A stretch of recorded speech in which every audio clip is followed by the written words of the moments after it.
나는 너같이 풍만한 애들이 좋아. 네 별명이 마돈나라며. 직장 내에서 끔찍한 일을 당한 한 여자가 있습니다.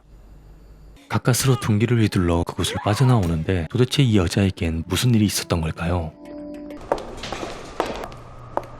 오늘부터 VIP 병동에서 근무할 거예요. 한 병원의 VIP 병동에서 근무를 시작한 에림은 전신이 마비된 재력가 노인을 담당하게 됩니다.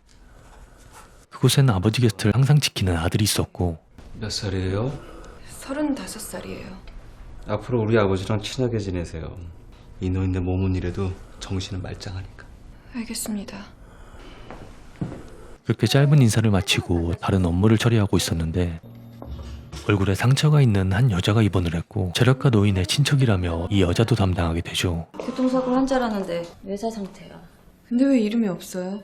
그건 나도 몰라. 교통사고라기엔 조금 이상해 보이는데 직접 이불을 걷어 확인해보니 임신 중이었습니다. 파 트장님, 8호 환자 회장님 친척 확실해요? 왜?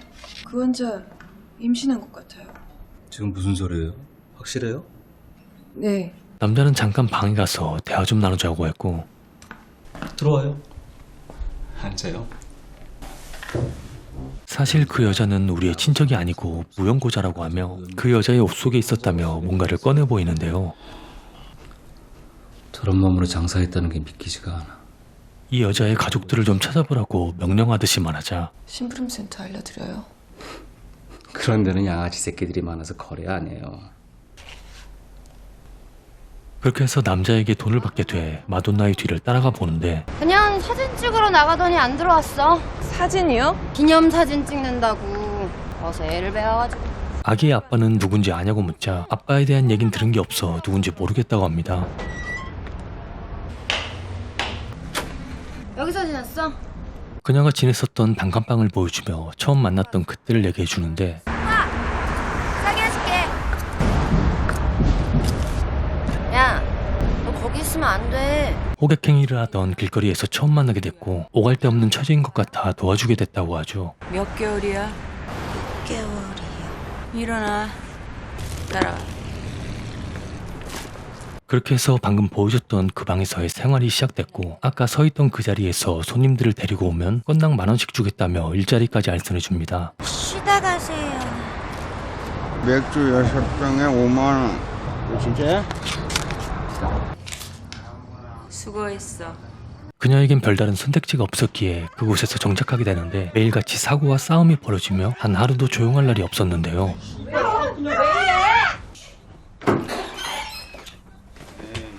뭐예요? 형. 또 만났네.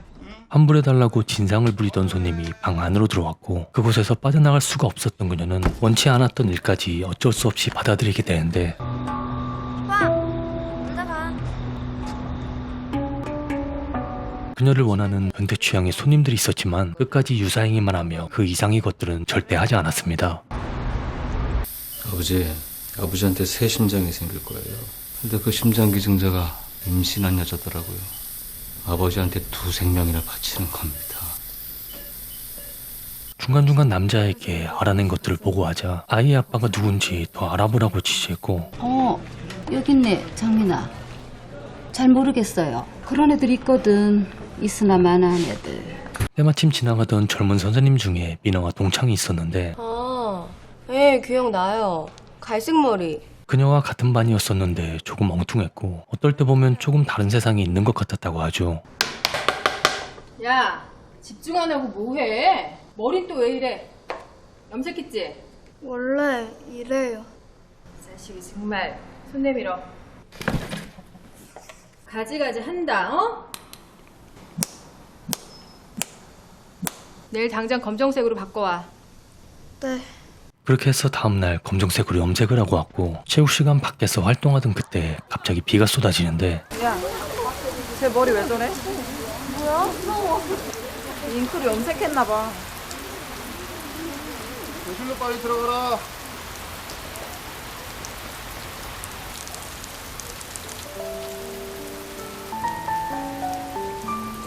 집안 사정이 어려워 친구들과도 잘 어울리지 못했었고 그녀와 친했었던 친구와 연락이 돼 그 이후의 얘기를 듣게 됩니다. 지금 혼수 상태라서 애 아빠를 찾고 있어요.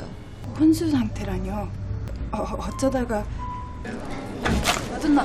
왜 늦었어? 차가 막혀서. 다행히도 그녀의 곁엔 친한 친구가 한 명 생겼고 미나 씨, 어깨 좀 피고 다녀. 어? 과장님, 어. 결제해야 되는데. 수고해.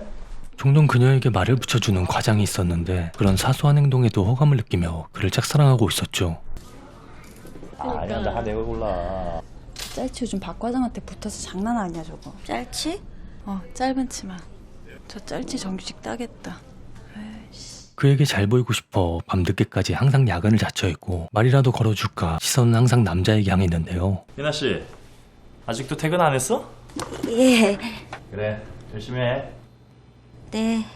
그렇게 짧은 대화가 끝나면 그녀의 하루가 마무리돼 남자가 퇴근하고 나서야 뒤따라 퇴근을 하게 됩니다. 아 참. 과장님. 미나 씨. 문이 밖에서 잠기는 바람에 다시 올라오게 됐고 경비 아저씨에게 전화해보지만 연락이 닿지 않았죠. 더운데 올라가 있어. 통화되면 내가 연락할게. 아니에요. 과장님도 이렇게 계신데. 그래? 앉아 그럼. 미나는 지금의 이 상황이 조금은 설레면서 행복하기까지 했는데 옆에서 조용히 앉아있다가 대뜸 감사하다며 말을 이어갔고 뭐가? 저 인바운드 배정해 주신 거예요. 고객에게 친절을 베풀면 돌아오는 게 있어야 되는데 그래도 열심히 해. 저 항상 열심히 하는데. 있잖아 미나 씨, 자신감을 좀 가져. 어? 죄송해요. 뭐가? 자신감 없는 거예요. 나 참. 미나 씨 재밌는 사람이네. 덥다. 과장의 말 한마디에 그녀의 기분이 좌지우지됐고 땀을 흘리는 그녀를 보곤 갑자기 과한 친절을 베푸는데요. 땀이 덥네. 어? 근데 있잖아, 자기 별명이 왜 맛없나요? 제 가슴 때문에. 가슴? 자랑거리 아닌가?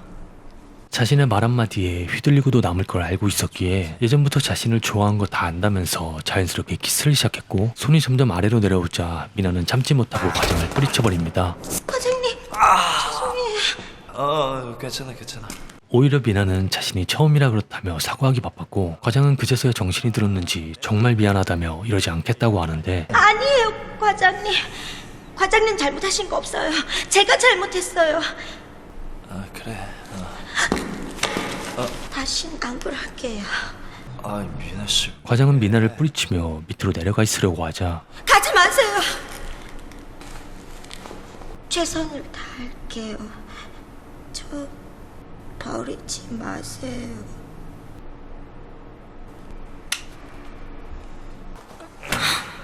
그녀의 행동을 보곤 뒷다리 없겠다고 확신한 남자는 천천히 불을 끄고 미나에게 몹쓸 짓을 한 뒤 사무실까지 데리고 와서도 한참 동안 그녀를 괴롭혔습니다. 됐네요? 네. 이 사람한테 이메일 보낸 적 있죠? 네. 미나는 회사 고객들의 명단을 빼돌린 혐의를 받고 있었고 아무것도 모르고 있던 그녀는 천천히 되짚어보는데 그런 건 줄은 몰랐어요. 지금 솔직하게 전부 털어놓으면 별일 없이 넘어갈 수 있지만 거짓말을 하거나 털어놓지 않는다면 형사처벌을 받게 될 거라고 겁을 주자 자기가 나 꼰질렀다고? 죄송해요. 사실대로 말하면 지켜준다고 그래서.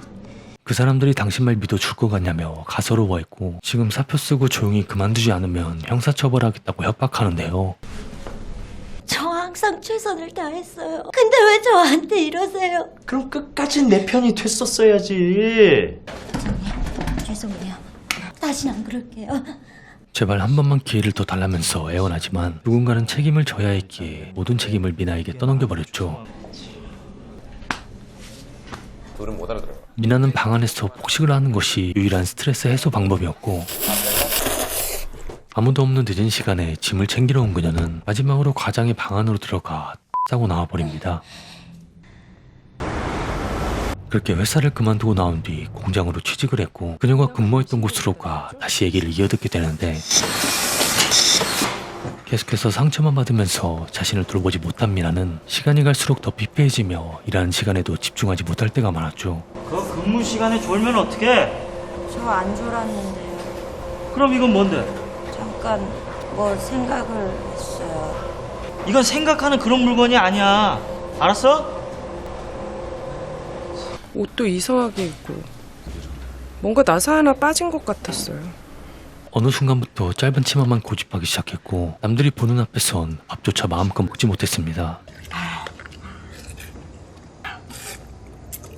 민아야, 너 그렇게 먹다 탈라면 어쩌려고 그래? 고마워. 내 이름 불러줄게. 내 이름 진짜 오랜만에 들어. 스트레스를 받으면 폭식하던 버릇이 이젠 집착으로 변했고 짧은 치마에 노출까지 더해지며 이상한 별명들만 늘어나는데요. 아버지의 수술에 모든 것을 쏟아부은 이 남자는 알고 보니 아버지 앞으로 매달 어마어마한 지분이 나오고 있었고 만약 돌아가신다면 유언대로 사회에 환원되기 때문에 이렇게 필사적이었죠. 눈동자를 움직였어요. 착각하지 마. 미나의 눈동자가 움직이는 것을 본 그녀는 의식이 돌아온 것 같다고 했고 쓸데없는 소리 하지 말라면서 아버지를 살려야 한다고 강력하게 얘기하는데 어차피 누구 자식인지도 모르는 애. 태어나봤자 행복할까? 그리고 혹시 알아요? 이 여자도 여기서 끝내고 싶어 할지. 사는 게 죽는 것보다 더 괴로운 사람들이 있거든. 그만해요. 한 달에 이곳 병원비만 1억씩 쓰고 있다면서 내가 쓰는 돈 때문에 몇 명이 먹고 사는지 아냐며 조용히 있으라고 협박합니다. 저녁 때 간단한 파티를 할 거니까 와요? 수술이 얼마 남지 않아 잘 부탁드린다며 작은 파티를 열어 선생님들을 초대했고 임 선생. 임 선생도 한 잔 받아요? 네, 근무 중에 안 마십니다. 입으로 마셔요. 네?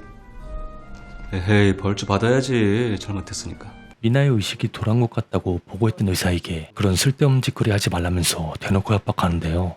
의식이 정말 돌아왔다고 믿어요? 분명 돌아왔습니다. 한 과장님이 대신 받으시죠. 앉아! 10년간 이 병원에 막대한 돈을 지불했던 남자의 말은 그 누구도 거스를 수 없을 만큼 굉장히 큰 힘이 있었죠. 자, 의식이 돌아왔어요? 의식 돌아왔어요? 아닙니다. 의식 안 돌아왔습니다. 그렇게 모든 의사들과 교수들은 그의 말을 따를 수밖에 없었고 그녀는 아이의 아빠를 찾아서라도 미나를 도와주려 합니다. 미나의 핸드폰으로 누군가 신용카드를 사용한 내역이 왔고 이 여자 같은데요.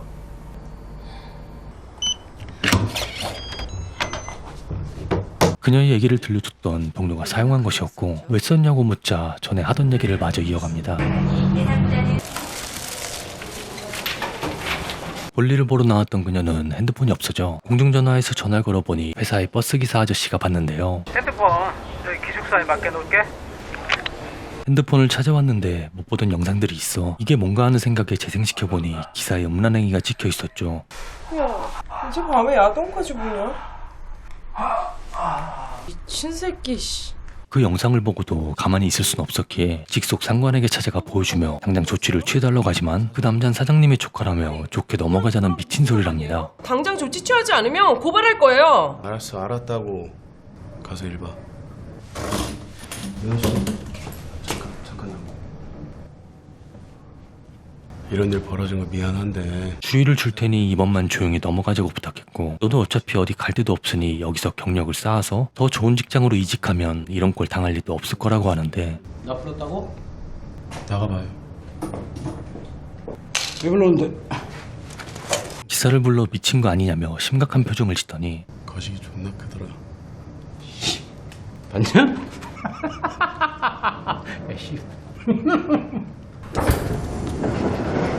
그렇게 아무 일도 없었던 것 같은 하루가 끝나갈 때쯤 핸드폰을 확인해보니 또다시 동영상이 와 있었는데요. 왔어? 일로 와. 그만 보내랬잖아요. 나한테 왜 또 이래요? 왜 이래? 일로 와. 술 한잔하게. 일로 와, 앉아. 앉아. 신고할 거예요. 신고. 남자는 그럼 나도 신고하겠다며 핸드폰 좀 잠깐 줘보라고 뺏었고 앰플을 몰래 빼돌려 사물함에 넣어뒀다는 문자를 받다고 하죠. 이번엔 얼마나 줄 건가요? 에? 신고. 너도 날 신고하고 나도 지금 신고하러 가겠다고 하자 죄송해요. 몸이 아프신 할머니의 병원비를 마련하려 어린 일이었고 팀장한테 꼰주리니까 좋냐? 나는 너같이 풍만한 애들이 좋아. 네 별명이 마돈나라며. 이 공장에서도 끔찍한 일들이 계속해서 벌어졌고 점점 더 수위가 높아지자 미나는 옆에 있던 공구로 힘껏 내려쳐버립니다. 미나가 공구를 휘두를 때 방을 봐준 게 아니냐며 협박을 받았고 어쩔 수 없이 그 기사의 지시에 따라 미나가 있는 곳으로 향하게 되는데 미나 맞지? 미나야. 병원에 갈 힘도 없다면서 부축을 좀 해달라고 하자 도움받았었던 것도 있고 친하게 지내던 언니였기에 어쩌다 이렇게 됐냐며 굉장히 걱정스러워하는데요. 그렇게 기사 앞에 끌려오게 된 미나는 죽기 직전까지 맞았고 그 안에 있던 남자들은 그녀에게 끔찍한 짓을 저질러 버립니다. 그 자식한테 가서 전해. 마돈나 뱃속의 아기. 그 새끼 자식이었다는 거. 얘기를 듣자 문득 미나가 걱정이 돼 병원으로 돌아왔고 병실을 보이지 않아 주변을 살펴보자 의식을 되찾은 그녀와 마주하게 되죠. 미나 씨, 왜 아기를 지우지 않았어요? 그 아기 태어날 가치가 없어. 같이요. 사랑에 생긴 아기가 아니잖아. 미나는 여태까지 제대로 사랑받아 본 적이 없었는데 처음으로 이 아이가 자신을 사랑해줬다고 대답하는데요. 아저씨, 곧 수술이 시작될 거래요. 뱃속의 아기가 세상 구경도 못하고 그대로 죽게 생겼다고 한 뒤 천천히 산소호흡기에 손을 가져댔더니 그대로 호스를 빼버리는데 회장님 인정하셨답니다. 뭐? 과장님.